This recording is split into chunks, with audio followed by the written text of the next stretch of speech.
Добрый день, дорогие пекари! Сегодня я хочу вместе с вами испечь новый хлеб. Это хлеб также на опаре пулиш. Я недавно делала хлеб на опаре пулиш, но в этот раз опара пулиш будет заквасочная. Многие думают, что опара пулиш непременно дрожжевая, но это на самом деле не так. Опара пулиш характеризуется не тем, что она на дрожжах либо на закваске. Опара пулиш характеризуется тем, что у нее малое количество стартовой культуры, которая ее сквашивает, и долгое время брожения. Малое количество может быть как дрожжей, так и закваски. И опара может быть пулиш как дрожжевая, так и заквасочная. И в этот раз мы сделаем заквасочный хлеб на опаре пулиш. Я его только что испекла, он хрустящий, вот такой вот красивый, румяный, пышный. Еще пока горячий, давайте начинать, но в самом конце мы его разрежем и посмотрим на его мякиш. Не забывайте подписываться на мой канал. Начнем с заквасочной опары пулиш. Особых секретов у нее нет. Ее смысл ровно в том же, в чем смысл опары пулиш на дрожжах. В долгом, медленном выбраживании на небольшом количестве исходного стартера. Берем миску и отправляем в миску 20 граммов закваски. Это вот меньше столовой ложки, как раз 20 граммов. Закваска обязательно должна быть на пике. То есть вы покормили закваску, она поднялась до пика. После этого можно делать опару пулиш. В опару вливаем 200 граммов воды. Венчиком, вилочкой, либо скребком, чем угодно. Растворяем закваску в воде. Добавляем сюда 200 граммов пшеничной муки первого сорта. И размешиваем наш будущий пулиш. Размешали, собрали опару будущую в единый объем, накрываем ее крышкой и оставляем бродить 12-16 часов при комнатной температуре от 20 до 23 градусов тепла. Сейчас у меня плюс 23, поэтому как раз здесь на кухне я ее и оставлю до завтрашнего дня. Сейчас 7 часов вечера, то есть от 7 до 11 часов утра следующего дня можно будет делать замес теста. На следующий день смотрим на опару. Она у меня пробродила 16 часов. И видите, уже даже проседать начала. Уже она была на пике и чуть-чуть начала уже опадать. И как раз в этот момент можно замешивать тесто. Очень ароматно она пахнет. Пропорции я сделаю те же самые, которые показывала в дрожжевом варианте рецепта. 150 граммов воды, 250 граммов пшеничной муки первого сорта и 50 граммов ржаной обдирной муки. Не забываем про соль, 10 граммов. И начинаем замешивать тесто.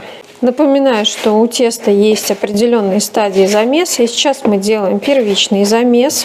Самое главное – увлажнить всю муку, которую мы добавили, чтобы не осталось участков сухой муки, чтобы не было комочков. Промесили, получили вот такой достаточно липкий комок теста. Дальше его нужно оставить минут на 20-30. Процесс называется аутолиз, и либо в присутствии опары закваски, правильно он называется, ферментолиз. В процессе ферментолиза у нас набухает мука, начинает работать ее клейковина, и потом у нас тесто лучше и быстрее замешивается. Поэтому накрываем крышкой, оставляем где-то минут на 30. Через полчаса возвращаемся. Видите, какая рыхлая масса. Можно слегка смочить руки, чтобы они меньше к тесту прилипали. И я сразу же выложу его на стол. И начинаем замес. Замес делайте любым способом, который вам удобен, который вам нравится. Можно его просто порастирать, можно его поотбивать, если такой способ вам нравится больше. Но здесь довольно густое тесто, его отбивать может быть не слишком комфортно.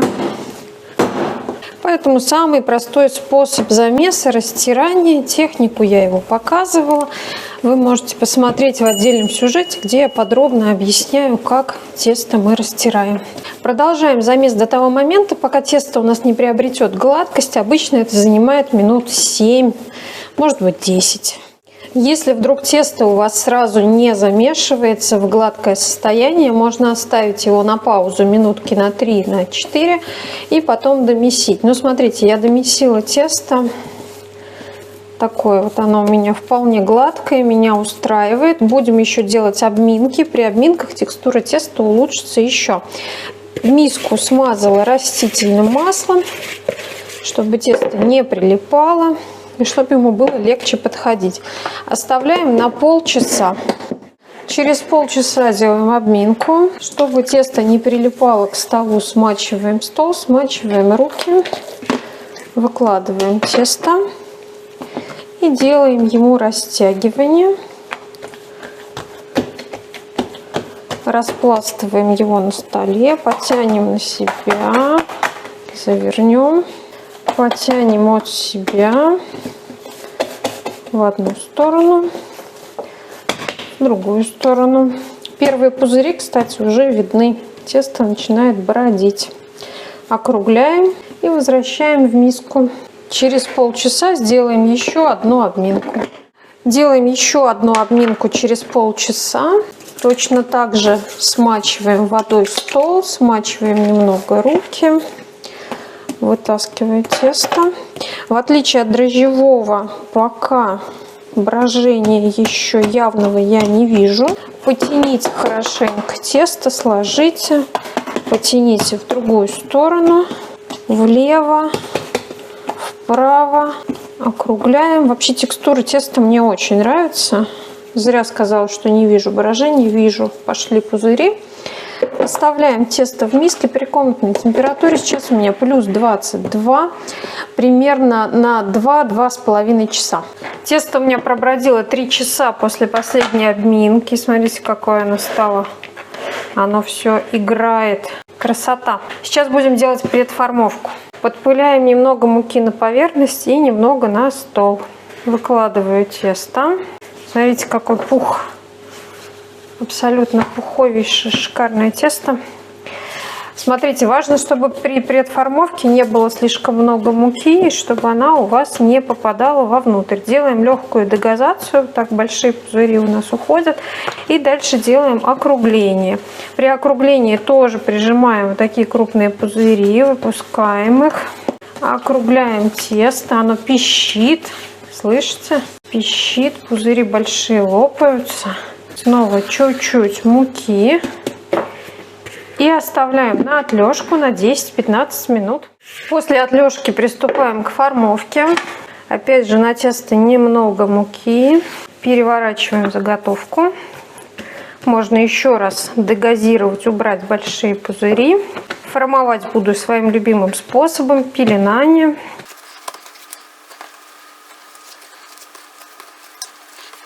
Очень пышное тесто, такое толстое, живое.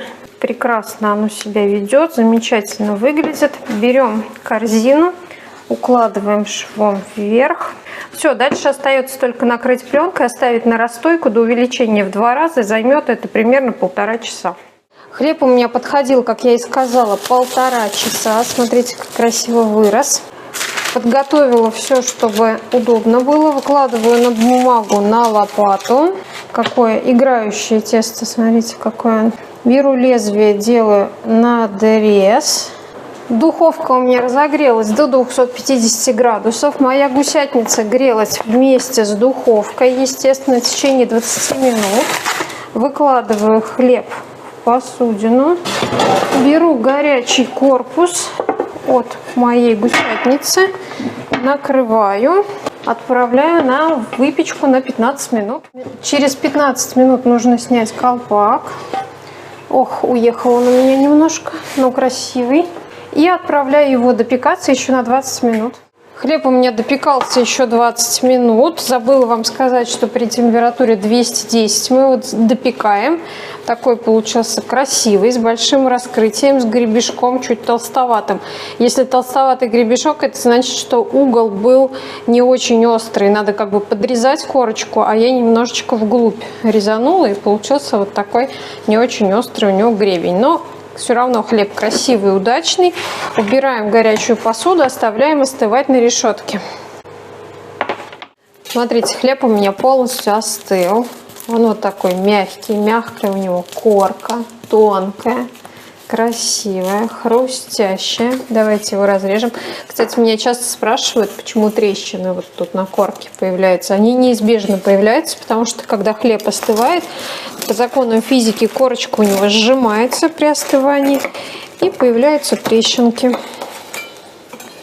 Ну и смотрите, какой замечательный мякиш. Очень красивый. Вот этот запах я люблю, в отличие от дрожжевого. Классный мякиш.